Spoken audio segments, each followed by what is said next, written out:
Estimados asistentes, su atención, por favor. Como se le había comentado, vamos a dar inicio a la segunda mesa de ponencia de esta segunda fecha, la cual está titulada Últimas modificaciones a la normativa de desarrollo urbano sostenible a cargo del doctor José Carlos Fernández. Es abogado e historia, ambas por la Universidad de Harvard. Cursa el programa de PhD también en la misma universidad.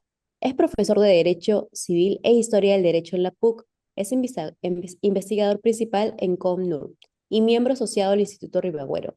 En lo profesional se ha desempeñado como asociado y asociado senior en la firma Baker McKenzie, como asesor legal del Instituto Metropolitano de Planificación de Lima y ha ejercido el cargo de director de urbanismo en el Ministerio de Vivienda, Construcción y Saneamiento, actualmente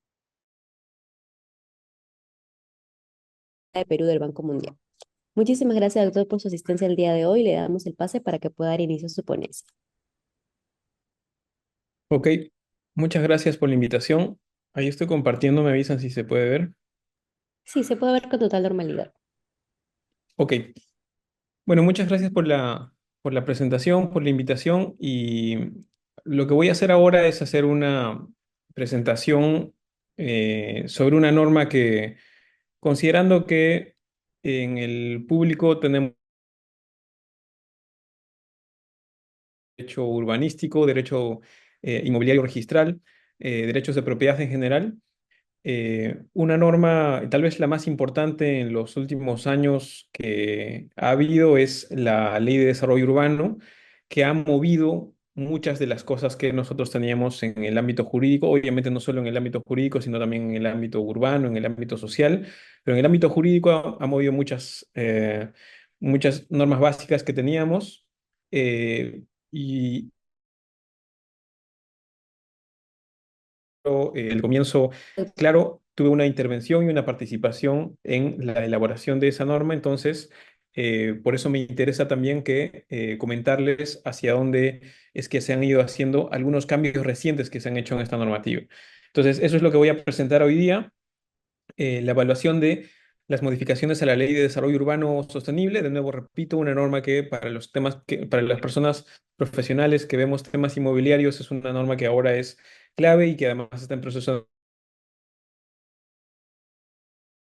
de modificaciones que se han hecho con el decreto legislativo 1674, muy reciente, que ha hecho algunos cambios a esta normativa. Me voy a centrar en los cambios en cuanto a planificación urbana. Especialmente por el tiempo, entiendo que tengo 40 minutos para hacer la presentación, me corrigen si es que no es el caso, pero me voy a centrar en los cambios en el ámbito de la planificación urbana. Voy a dejar la otra parte que sería los temas de gestión urbana. Es centrar a los cambios en específicos y decirles cómo estaba antes y qué ha cambiado y la evaluación al respecto. Una panorámica general que les comento es un par de ideas que es lo que quiero ahora presentarles. Primero, bueno, ahí aparece en la pantalla solo como referencia la Ley de Desarrollo Urbano Sostenible, el año 2021, en julio del año 2021, como parte de un paquete de reformas urbanas, se aprobó, es tratar de comenzar a cambiar la forma informal de desarrollo urbano que tenemos en el Perú, que es algo a donde tal vez la política de vivienda y la política urbana antes no había estado suficientemente apuntando. Había habido una política de vivienda que iba más que todo a generar subsidios de vivienda en el ámbito formal, pero el ámbito informal se había limitado la política simplemente a dar títulos de propiedad y listo. Entonces, esta combinación de vivienda y urbanismo en una sola política es algo que se aprobó a nivel de instrumentos de los abogados. La ley, que es el instrumento normativo de esa política, fue aprobada también a la par, ¿no? Durante el gobierno de Francisco Sagasti en el gobierno de transición en el año 2021. De ahí hasta entonces, no solo la ley, sino esta política nueva que implica generar más vivienda barata para los sectores más bajos, ¿no? No para la clase media, sino para los sectores más pobres, y así competir con el desarrollo informal. En términos simples, esa es la lógica de esta política. Obviamente es lo, ¿no? Y en eso En ese proceso de implementación están profesionales que están trabajando en esto, tanto a nivel del gobierno central como al nivel del gobierno local. Aquí les he puesto una foto a la derecha de un reciente evento que ha hecho el Ministerio de Vivienda, el Foro Urbano Nacional, donde están muchos de los funcionarios que están a cargo de esto, de nuevo, que es la parte más difícil, es decir, planificar y pergenear cambios. Es algo que requiere muchos estudios, requiere económico y técnico, pero tal vez más difícil que eso es implementar y llevar a cabo estas reformas. Ahora vamos a hablar de algunas y cómo estas se están llevando a cabo. Eso se encuentra actualmente a cargo del Ministerio de Vivienda, en el Viceministerio de Vivienda y Urbanismo, y también a nivel de los gobiernos locales, a nivel de las municipalidades provinciales y distritales. Entonces, por ejemplo, acá les estoy poniendo un poco de... Y eso más ha estado en discusión en su momento. Cuando se aprobó, hubo algunas propuestas para hacer modificaciones a esta norma, lo que era en realidad una reforma urbana. En cierto momento se planteó una suerte de contrarreforma, así como ha habido en el caso nuestro en Perú, otras contrarreformas en otros temas, en temas de educación, en temas de reforma universitaria. En esto también se está planteando una contrarreforma, pero justo a nivel de también el trabajo político y técnico y normativo de vivienda, lo que ha habido es más bien algunos cambios específicos de algunos puntos que voy ahora a explicar, pero retrocesos, digamos, sustanciales a esta norma no ha habido. Y esa es una primera idea que quiero dejarles. La Ley de Desarrollo Urbano Sostenible 31313, con este nuevo decreto legislativo de modificaciones, ¿ha cambiado mucho? No, ha cambiado poco. Ha cambiado, se mantiene, digamos, la estructura principal y los conceptos principales y los instrumentos principales. Ha cambiado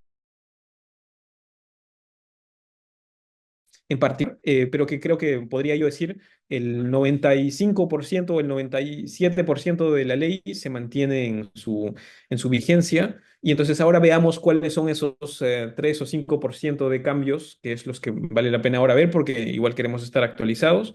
Y un último punto antes de pasar a los cambios en específico, lo que quería mencionar es que esto es la parte normativa.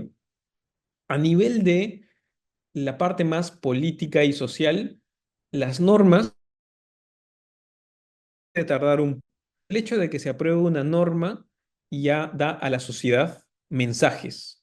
Mensaje como, por ejemplo, en el momento anterior, tal vez la preocupación del Estado estaba en titular propiedad y simplemente dar bonos o apoyar los créditos. Ahora el Estado está preocupado en algo más. Ahora hay conceptos que se pueden utilizar a nivel de ciudadanía, como el derecho a la ciudad, como el derecho a la vivienda, como la no discriminación en temas de generación de vivienda social. Y ese tipo de cambios, que son más a nivel político, a nivel de reclamos ciudadanos y también a nivel de reforzar el trabajo de los funcionarios públicos, tanto locales como nacionales, considerar a la implementación está en cómo se están trabajando temas urbanos en lo profesional, en lo político, en el Estado y a nivel académico también. Y aquí en la otra foto que pongo es, por ejemplo, el hecho de que a nivel de Lima, por ejemplo, ya ha ido trabajándose el tema de la zonificación por intensidades. En lugar de esta zonificación antigua y ya cuestionable hoy en día en el urbanismo, que es de separar vivienda de lo comercio y donde más bien ahora se necesitan usos mixtos. Ahora estas ideas de usos mixtos a nivel de distintas intensidades ya está poniéndose en práctica en instrumentos que se están elaborando, modificando, actualizando a nivel nacional.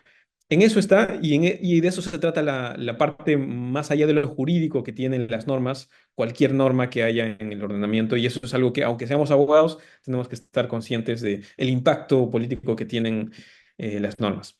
Eso como un panorama general. La ley ha cambiado un poco, vamos a ver los cambios, pero igual tiene un avance, digamos, ya en cómo ha cambiado las discusiones sobre temas de urbanismo en el Perú. Vamos a los cambios en específico y van a ser dos partes. Una parte más de los cambios estructurales, más de concepto que se han planteado y algunos cambios más específicos puntos en particular que esta nueva normativa ha traído. Primero, una cosa que si ustedes entran a ver la Ley de Desarrollo Urbano 31313 en SPIG, van a ver que aparecen un montón de cambios, ¿ya? Felizmente, y además esto ya está en SPIG actualizado con los cambios con el decreto legislativo 1674, ya está claro dónde están los cambios cuando uno entra a SPIG y se puede ver qué cosa ha cambiado en cada artículo, pero tal vez 70% de todos los cambios, el tema de insertar el concepto de planificación rural. Inicialmente, la Ley de Desarrollo Urbano Sostenible estaba pensado, como su nombre lo indica, en el desarrollo urbano, en la planificación urbana y territorial, y el ámbito rural estaba tal vez conceptualmente o diría nominalmente dejado un poco de lado. Y entonces lo que hace esta normativa es, este cambio normativo es insertar en cada lugar donde se habla de planificación urbana, también se habla para poner un ejemplo a la izquierda, en el objeto de la ley ahora se habla, por ejemplo, acá ya de el acondicionamiento territorial, la planificación urbana y rural de las ciudades y centros poblados del país. Y así como eso en un montón de lugares en la ley. Entonces, y eso hace cambios en muchos lugares, pero que en realidad es un solo concepto que es la idea de no olvidarse de aquellos centros poblados más pequeños que existe a nivel nacional, que son centros poblados de, podríamos decir, 50 personas, 100 personas, 200 personas, no habían sido previstos suficientemente en su planificación en la versión original de la ley DUS. Ese es el planteamiento en ese cambio y en esto hay una serie de cambios que van hacia ese lado. Ahora les comento eh, por dónde va la evaluación de este cambio. Este cambio, en la opinión de mi revisión, es un cambio que tal vez puede ayudar y tal vez puede ayudar a visibilizar el tema de los centros rurales y visibilizar el tema. Considero necesario, que no era un cambio que fuera útil en general, porque a nivel de los instrumentos de planificación urbana, los instrumentos de planificación urbana van a lo que aparece aquí a la izquierda en la diapositiva, acá abajo, que es los instrumentos de planificación urbana trabajan a nivel de distintas escalas. A nivel de toda una provincia, si digamos esta fuera una provincia cualquiera de nuestro país, a nivel de toda una provincia existe un condicionamiento territorial PAT. A nivel de una metrópoli hay un plan de desarrollo metropolitano, como por ejemplo lo tiene Lima o como lo tienen otras ciudades grandes en el país. A nivel de una ciudad en particular hay un plan de desarrollo urbano, pero en el esquema original, a nivel de centros poblados pequeños y llegando incluso a los más pequeños de todos, que son los llamados pueblos y caseríos, era de aplicación el esquema de acondicionamiento urbano. Entonces, vacío en sí mismo. Hey, creo que está bien si es que con esto se le está poniendo un instrumento adicional que son para los centros poblados más pequeños, el instrumento que aparece acá abajo, que es instrumento de planificación rural, esquema de acondicionamiento rural. Con eso, tal vez es más visible que hay un instrumento que tiene que ser de una naturaleza diferente a los otros instrumentos y quizás con eso haya una regulación mejor y ojalá sea así. De nuevo, la evaluación que tengo sobre esto es que sin necesidad de hacer ese cambio, podría esa lógica de otros poblados pequeños hacerse con el esquema de condicionamiento urbano frente al plan de desarrollo urbano, pero más allá de ese detalle, es un cambio que, bueno, si se ha hecho, me parece bien, pero si no se hubiera hecho, igual podría haberse trabajado. Más bien, una oportunidad que quizás yo creo que se ha perdido ahí es que a nivel de un análisis territorial, que tal vez en esto los abogados no estamos tan acostumbrados, pero ahora se los voy a traer porque es parte de del contenido, digamos, normativo de estas normas, provincia, es lo que les comentaba que lo que aplica ahí es un plan de condicionamiento territorial. Nunca había quedado claro para qué era un plan de acondicionamiento territorial.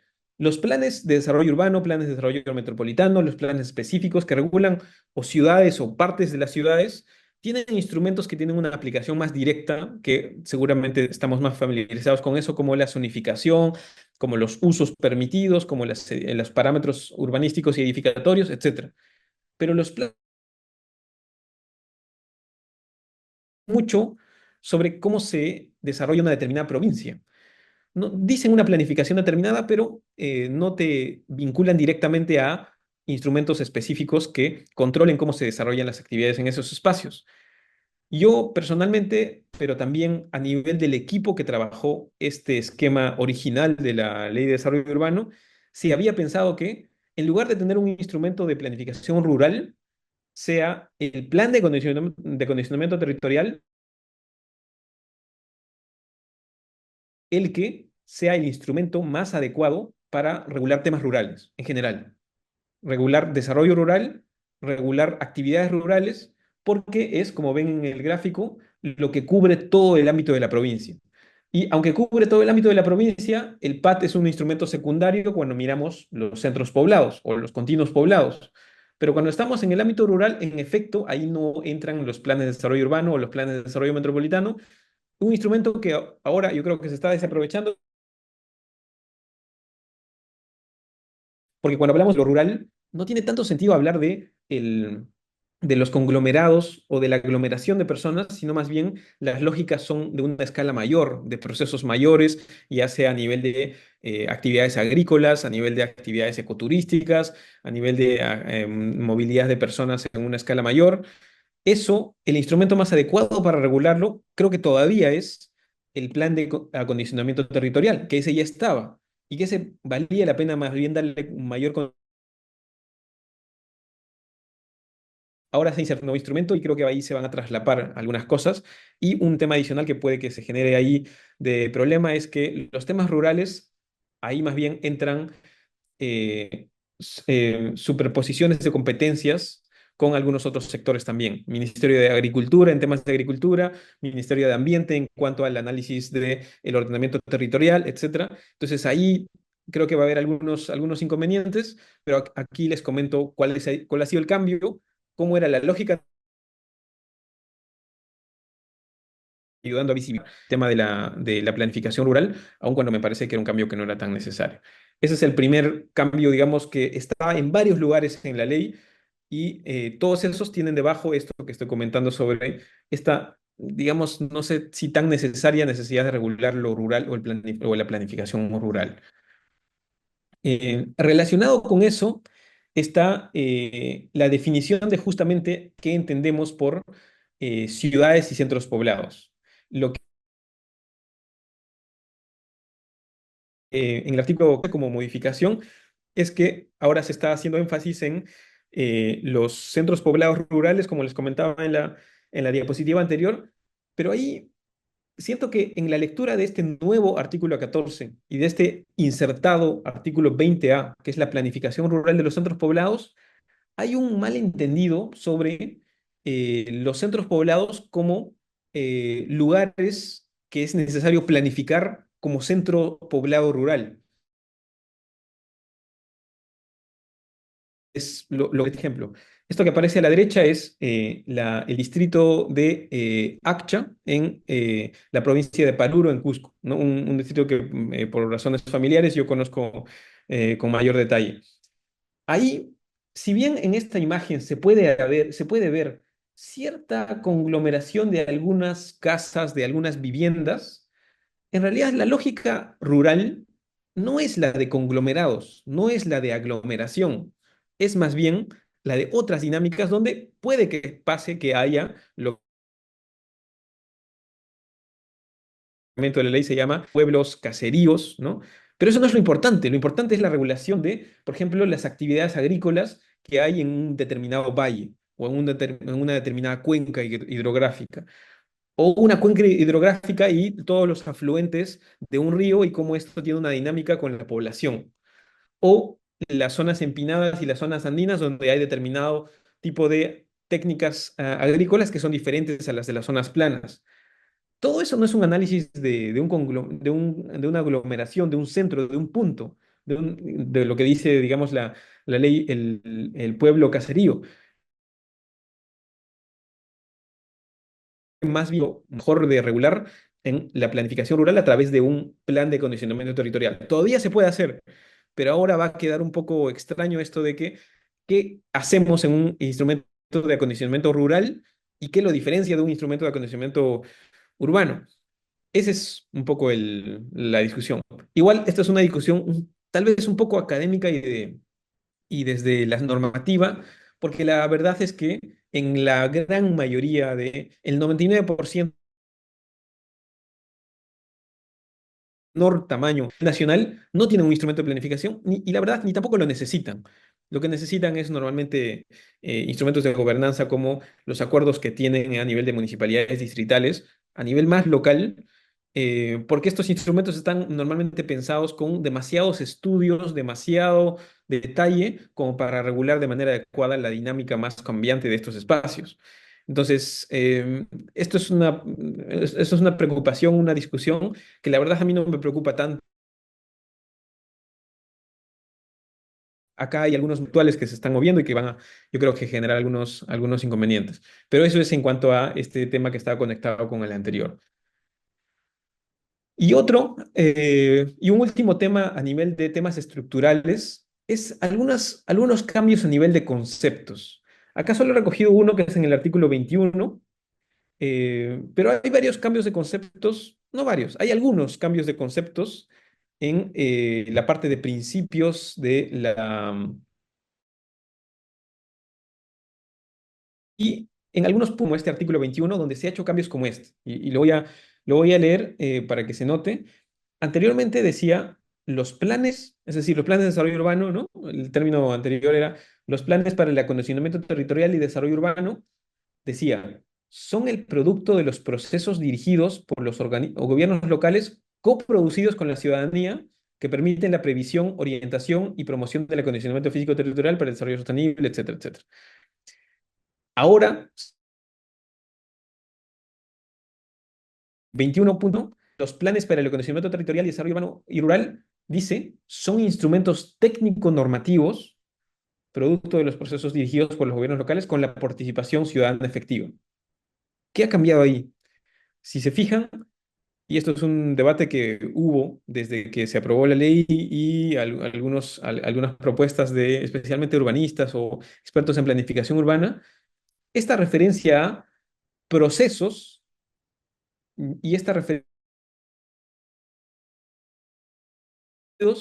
por la ciudadanía.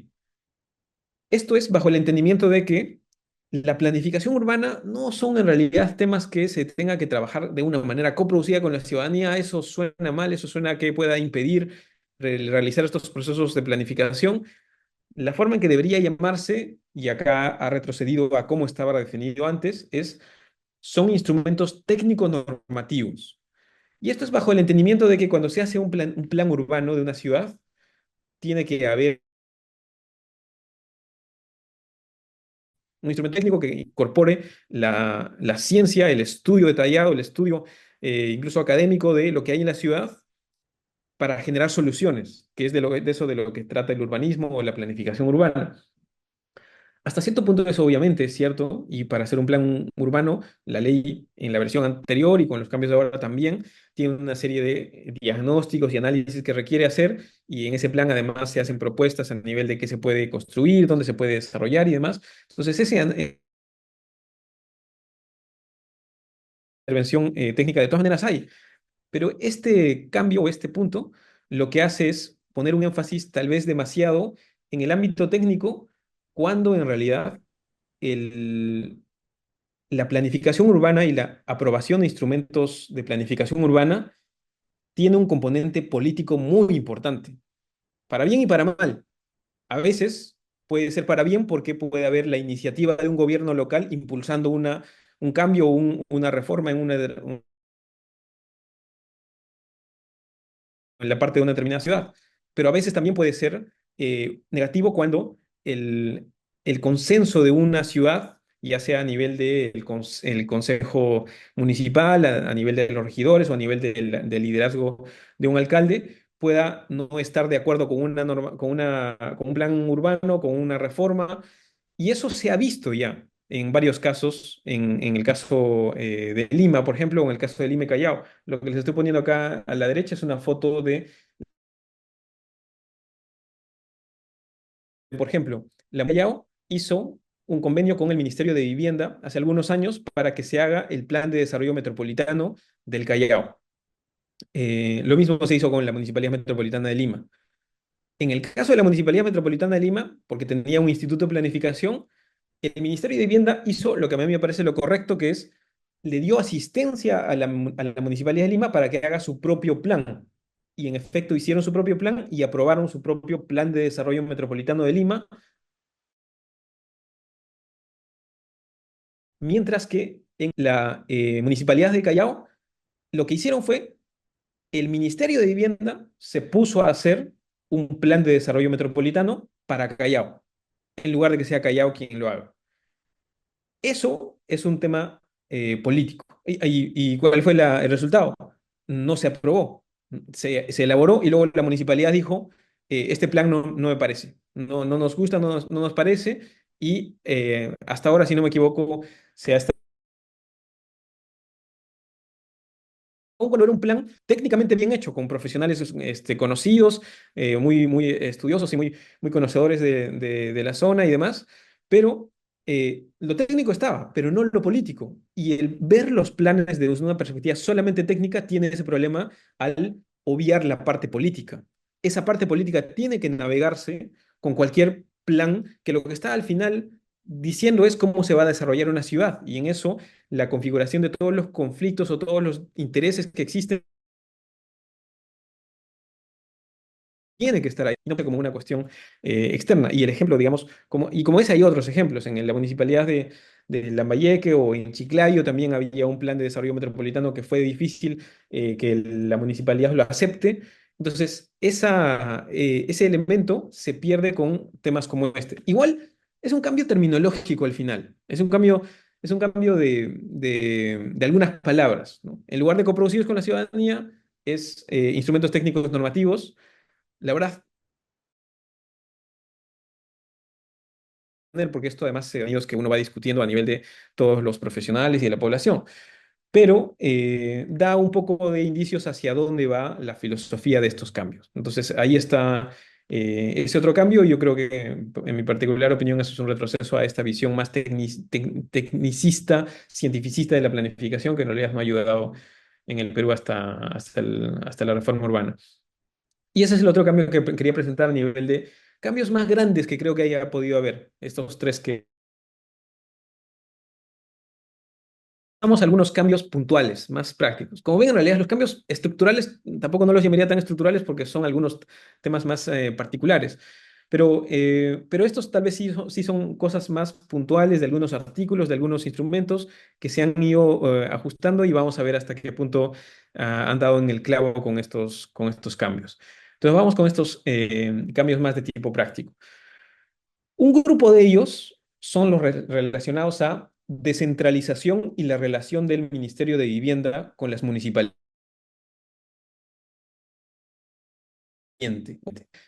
Ahora y en los últimos años, el Ministerio de Vivienda ha estado en conflicto, incluso judicializado, con municipalidades sobre el tema de vivienda social, sobre los edificios que se acogen al régimen de vivienda social y con normativa del Ministerio de Vivienda y las municipalidades diciendo, no, eso es mi competencia, y yendo incluso a un proceso en el Tribunal Constitucional que le dio la razón a las municipalidades.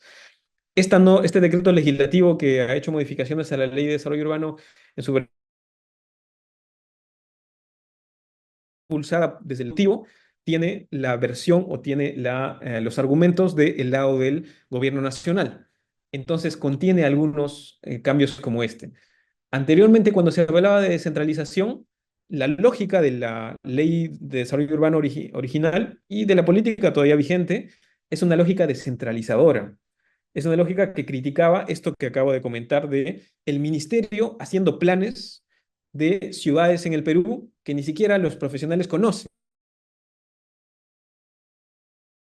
Desde Lima, planes de desarrollo urbano de ciudades en Lambayeque, en Chimbote, donde podrían ser las municipalidades a las que se empodere, se les dé recursos, se les dé asistencia para hacer planes buenos o malos, regulares, lo que se pueda, pero que al final tengan mayor responsabilidad hacia su propia población sobre lo que están desarrollando. Y no desde el Ministerio de Vivienda establecer normativa o planes elaborados desde el ministerio. Pero esa lógica de decisión, que era la que había planteado la ley original, con esto de la política descentralizadora, ahora ha vuelto a una redacción como esta, por ejemplo. Descentralización dice, garantiza la gobernanza en materia de planificación y gestión territorial, así como la adecuada distribución de competencias entre los niveles de gobierno. Es decir, está hablando de una distribución de competencias, pero ya no hay ese énfasis a la política de descentralización que, les repito, la Ley de Desarrollo Urbano y la Política Nacional de Vivienda y Urbanismo eran instrumentos centrados en que el ministerio dando asistencia a las municipalidades, especialmente a las provinciales, que a diferencia de las distritales tienen normalmente un poco más de recursos y un poco más de personal técnico como para elaborar instrumentos de planificación. Eso a nivel de esta normativa va retrocediendo un poco y eso se traduce en algunas normas más de carácter particular. Por ejemplo, el hecho de que inicialmente el Ministerio de Vivienda tenía una suerte de, más bien, función de asistencia para las resoluciones entre gobiernos locales u otras entidades. Ahora más bien se habla y se ratifica y se centra esto de que el Ministerio de Vivienda ya no tiene una función de resolución de discrepancias entre gobiernos locales. Hubiera sido bueno eso en su momento, cuando hace un tiempo había discusión sobre si las distritales o las provinciales podían planificar, etcétera. Ahora más bien se habla de que en el marco de sus competencias, el ministerio es la entidad responsable para la correcta interpretación de la presente ley y sus reglamentos normativas entre las mismas, siendo la opinión vinculante correspondiente. Y esto va en la línea de que el Ministerio de Vivienda tiene esta función que ha estado usando recientemente de ser el que interpreta las normas en temas de urbanismo y saca incluso opiniones vinculantes que se entienden que aplican a todo el Perú, a todas las municipalidades. Algunos puntos en los cuales ha llegado a pasarse tal vez de lo que establece el marco institucional, porque por ejemplo en esta última decisión ha anulado nulas algunas de las opiniones vinculantes del Ministerio de Vivienda sobre este tema de vivienda de interés social. Entonces, esta tendencia a que sea el Ministerio de Vivienda el que decide, el que tiene la última palabra, es pues controversial, es tal vez no tan conveniente, porque lo que genera es una no claridad en la competencia sobre temas de urbanismo. En principio, el urbanismo, la zonificación, los parámetros son competencia de las municipalidades, competencia especialmente de las municipalidades provinciales. El Ministerio de Vivienda da las líneas rectoras, las líneas de política, ¿no?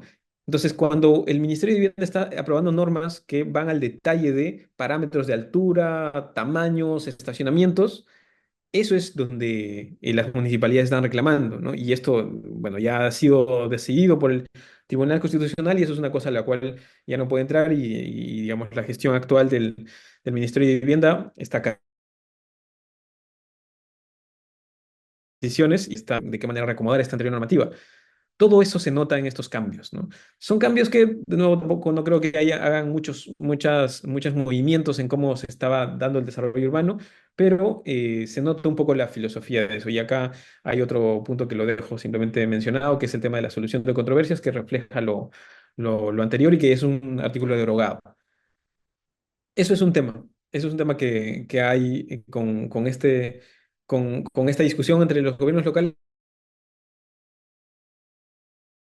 Poco se nota eso en acciones, aunque la verdad no son modificaciones que tampoco deban quitarnos el sueño porque no hacen mayores cambios al esquema original. Algo relacionado a eso es uno que tal vez podría sí generar alguna complicación, que es el de los planes urbanos distritales. Los planes urbanos distritales, es decir, no a nivel de ciudad, a nivel de Ciudad de Lima, a nivel de Ciudad de Arequipa, sino a nivel de distrito, ¿ya? Es un instrumento que está previsto desde la Ley Orgánica de Municipalidades.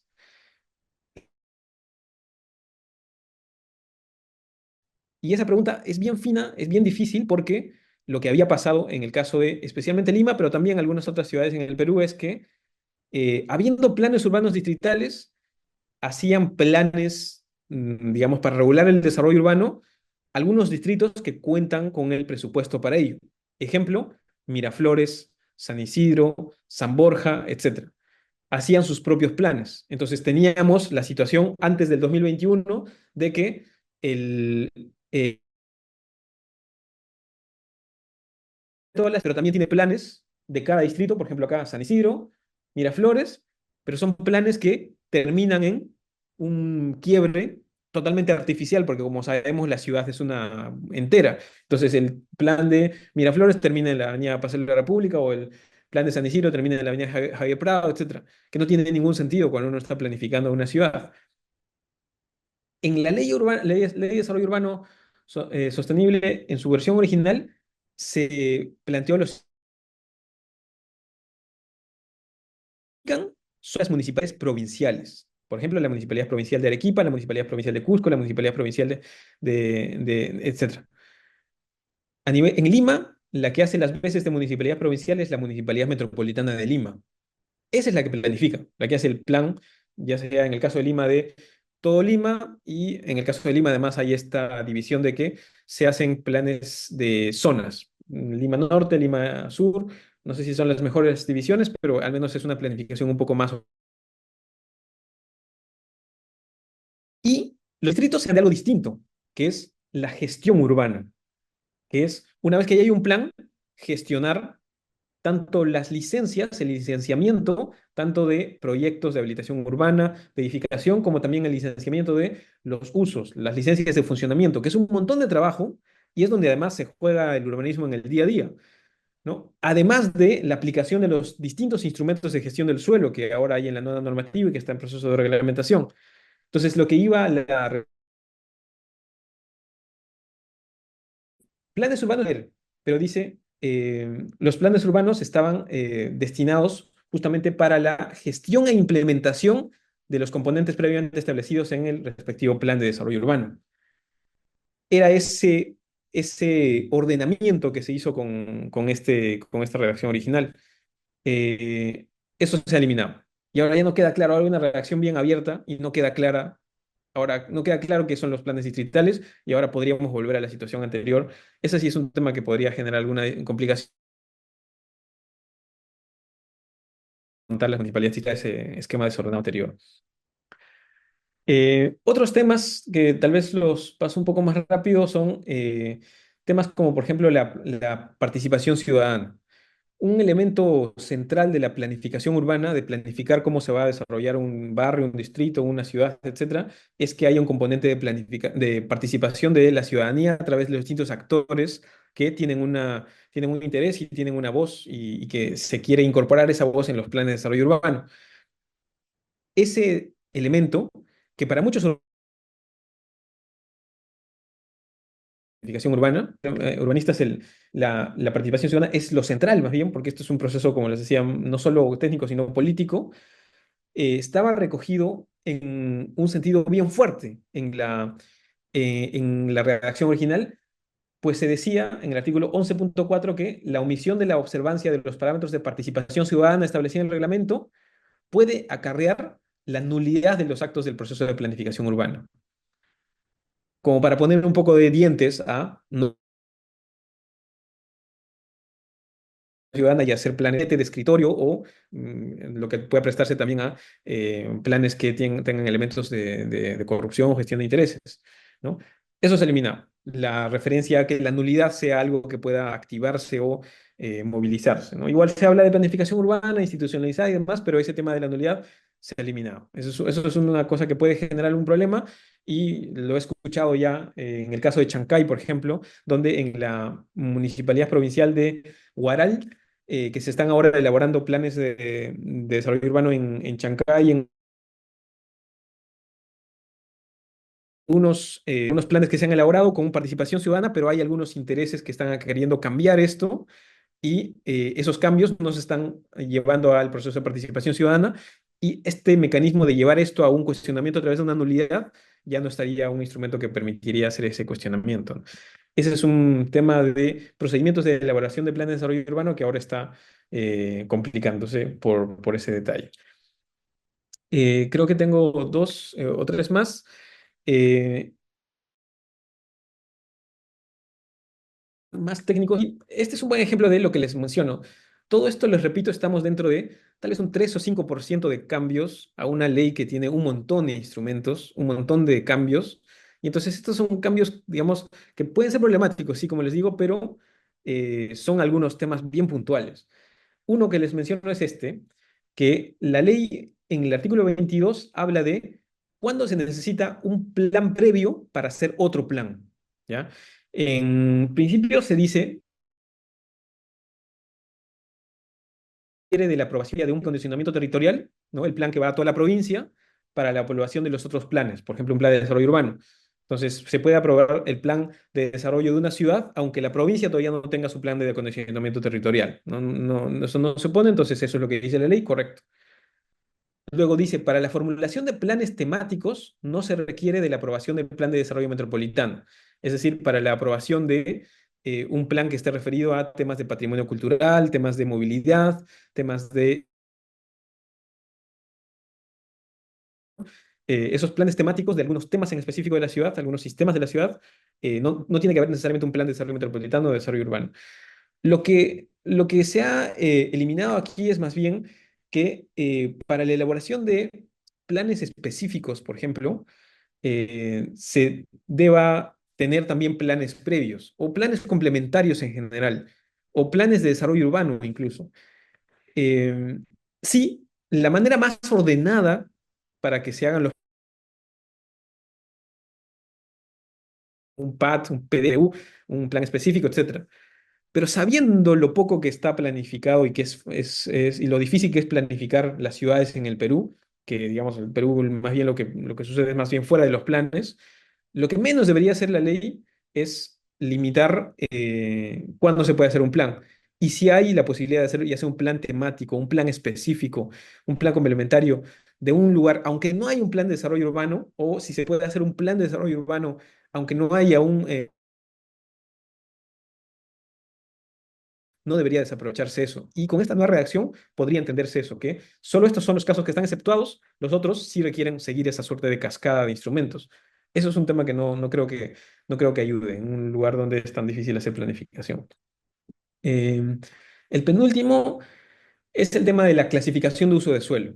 ¿Ya? La clasificación de uso de suelo es un nivel de planificación que está por encima de la zonificación en las ciudades y que va básicamente la idea de cómo se construye ciudad, con qué alturas. La pregunta es, ¿dónde es lo urbano, dónde es lo no urbano y dónde es lo que se tiene que proteger en una ciudad? Entonces es una división de la ciudad en tres o cuatro divisiones, ¿no? Lo que es urbano, lo que no es urbano y lo que tiene que protegerse. Es a ese nivel de escala, esa escala que trabaja el tema de la clasificación de uso de suelos. Eh, Anteriormente había una división de urbano, no urbanizable, urbano, urbanizable y no urbanizable. Ya esas eran las divisiones. Eso se ha modificado y se ha cambiado por una que hablaba de suelo urbano, suelo de protección y suelo rural. ¿Ya? ¿Por qué? Porque el que se hablara antes de suelo urbano, urbanizable y no urbanizable, daba a entender que un tercio de estos conceptos era lo urbanizable. Hablaba de una suerte de ciudad que está en proceso de urbanizar lo que es urbanizable, una ciudad extendida, que todos los diagnósticos dicen, dejando para eso el tema de lo que es no urbanizable o no urbano a lo que era el suelo de protección y el suelo rural. Ese era el esquema original. Pero eso ha tenido un montón de discusiones y problemática de parte de los urbanistas que vieron este esquema movido, ¿no?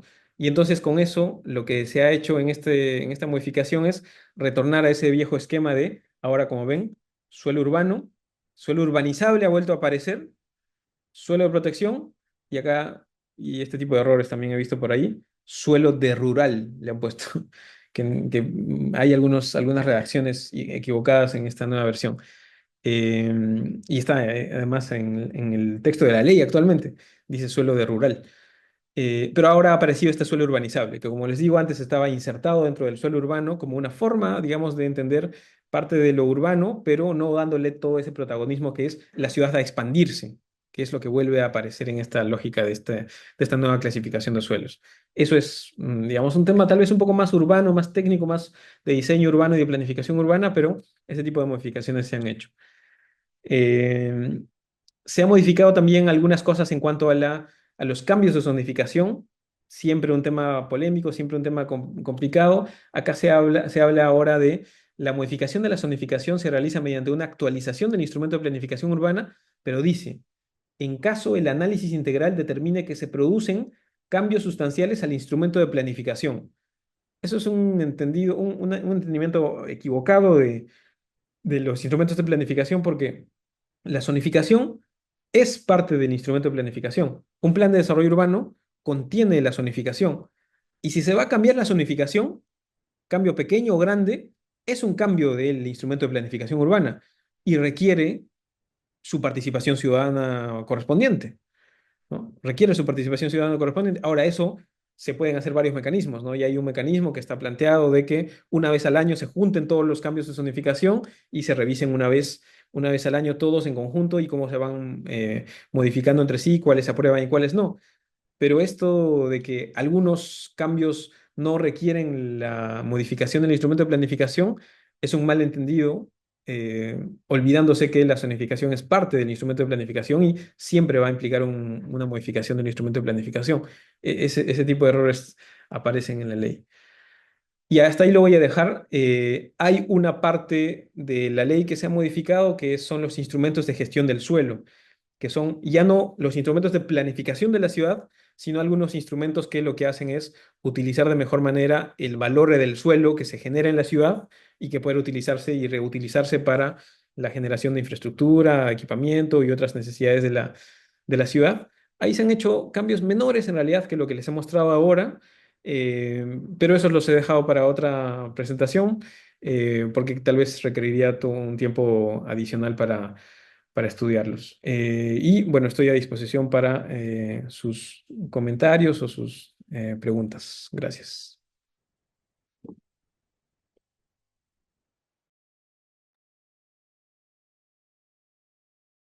Muchísimas gracias, doctor.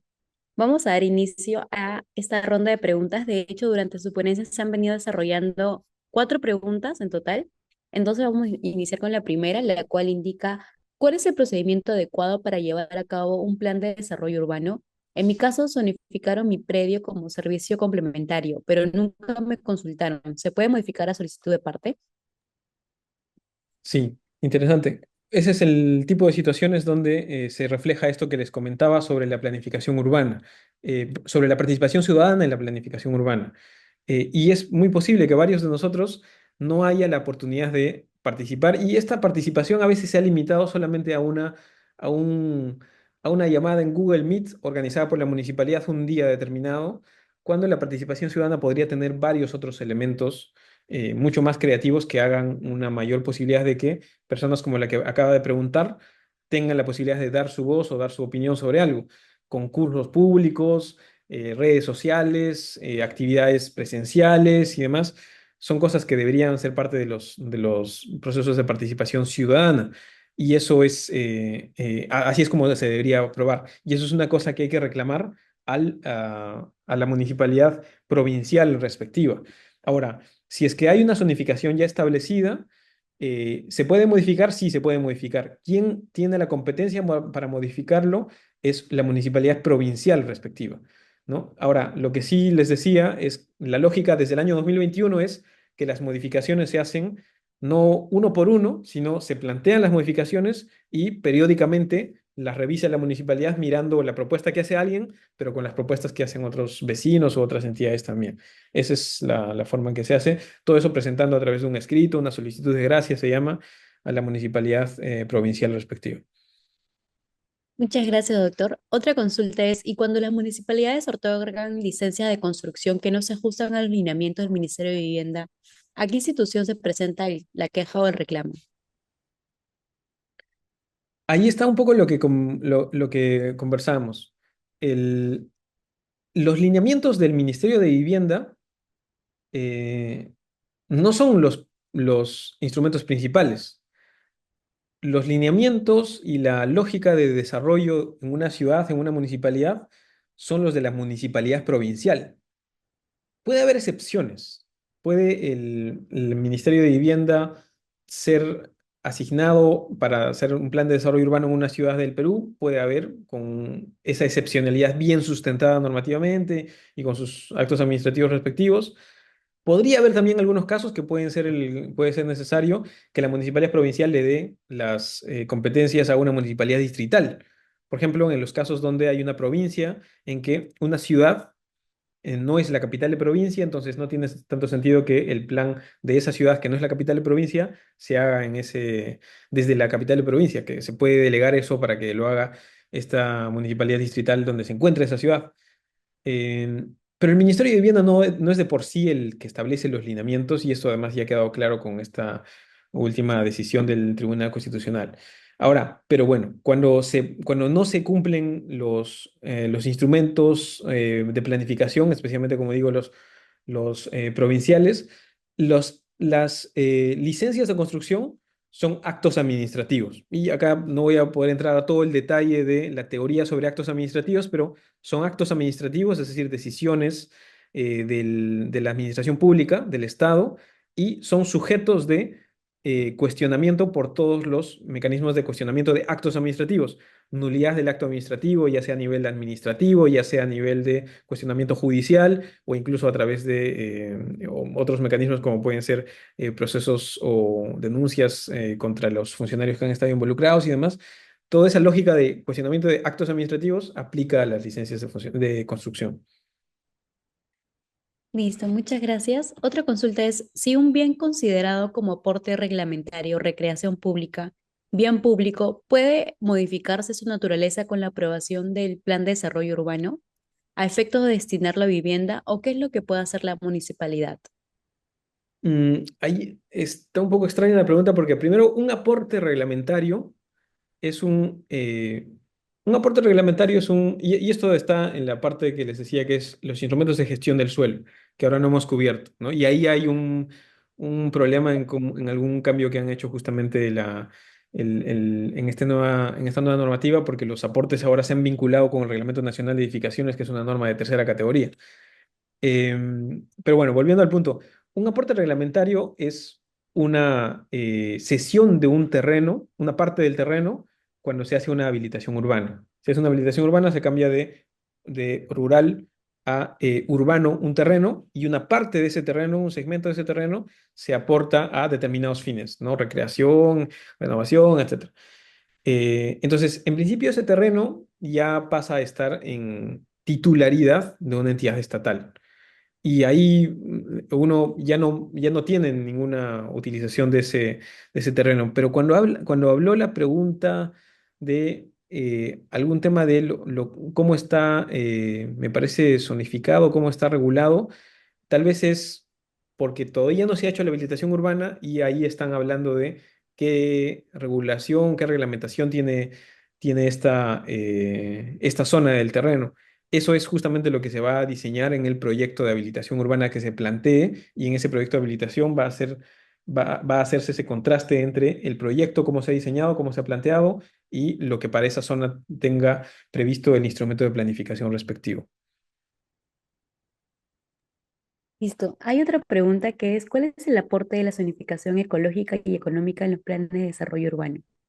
Ujú. La zonificación ecológica y económica es un instrumento que lo ha regulado y lo ha detallado el Ministerio de Ambiente. El Ministerio de Ambiente es en realidad algo que no trabaja tanto el Ministerio de Vivienda, sino el Ministerio de Ambiente. Pero interesantemente, y qué bueno que se ha hecho la pregunta, em, se traslapa con algunas cosas de las que estamos hablando. Esto es un ejemplo de lo que yo mencionaba, que cuando se habla de planificación rural, ahí el Ministerio de Vivienda está un poco entrando a cosas que ya se sabe desde hace años que hay disputa de competencias con otros sectores, ni siquiera solo con las municipalidades, sino con otros sectores. En este caso, el Ministerio de Ambiente y la rectoría que tiene respecto de la gestión por los gobiernos regionales de instrumentos de ordenamiento territorial ambiental. Uno de esos instrumentos de ordenamiento territorial ambiental que generan o que gestionan los gobiernos regionales es la zonificación ecológica y económica. Entonces, pero bueno, volviendo a la pregunta, ahí hay un tema donde puede haber varios instrumentos de distintos sectores y distintos niveles de gobierno que se pueden estar traslapando y ojalá quiera Dios que coordinen, pero no siempre coordinan. Idealmente, cuando se hacen planes de desarrollo urbano o cuando se hacen planes de acondicionamiento territorial, debería la zonificación ecológica y económica ser un insumo para trabajar el plan de acondicionamiento territorial. Así como también cuando se hace una zonificación ecológica y económica o un plan de ordenamiento territorial, debería utilizarse los planes de acondicionamiento territorial, de desarrollo metropolitano, etcétera.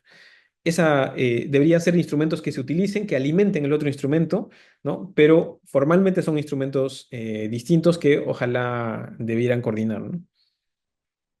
Listo, muchísimas gracias, doctor. Por temas de tiempo vamos a finalizar esta ronda de preguntas y vamos a agradecer al doctor José Carlos Fernández por haber aceptado ser partícipe componente en el presente curso. Esperamos contar con su participación en próximas oportunidades. Muchísimas gracias, doctor.